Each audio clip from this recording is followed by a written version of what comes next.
بسم الله الرحمن الرحيم.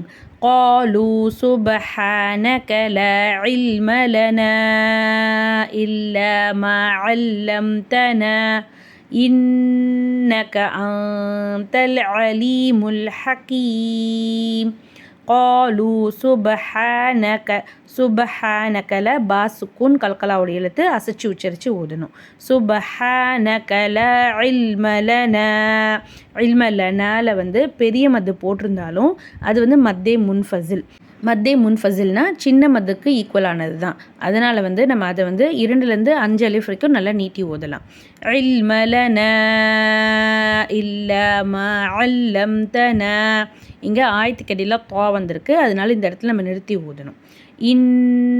இன்னக்கல noon ஷத்தா குன்னா செஞ்சு ஓதணும். இன்னக்க ஆத்தல்ல சுக்குன் பெற்ற நூனுக்கு பின்னாடி தா இருக்குது. இங்கே இஹ்ஃபாவுடைய சட்டம் வரதுனால குன்னா செஞ்சு ஓதணும். இன்னக்க ஆத்தல் அலீமுல் ஹக்கீம். ஆயத் பேஸ்டில் முடிஞ்சிருக்கு, சுக்குன் வச்சு இந்த ஆயத்தை நம்ம நிறுத்தணும்.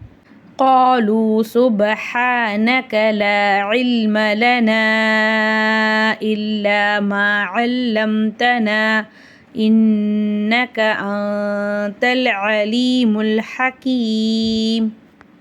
அல்ஹம்துலில்லாஹ். நம்ம தமிழ் தஜ்வீதில் வந்து ரெசிடேஷன் ப்ராக்டிஸ் கிளாஸ் வந்து கண்டக்ட் பண்ணுறோம். நேரடியாக நீங்கள் என்கிட்ட உங்களுடைய தஜ்வீத் மிஸ்டேக்ஸை வந்து கரெக்ட் பண்ணிக்கலாம். இன்ஷா அல்லாஹ் குர்ஆனை ஃபுல் தஜ்வீதோட ஓதவும் நீங்கள் கற்றுக்கலாம். கோர்ஸில் ஜாயின் பண்ண ஸ்க்ரீனில் தர வாட்ஸ்அப் நம்பருக்கு மெசேஜ் பண்ணுங்கள்.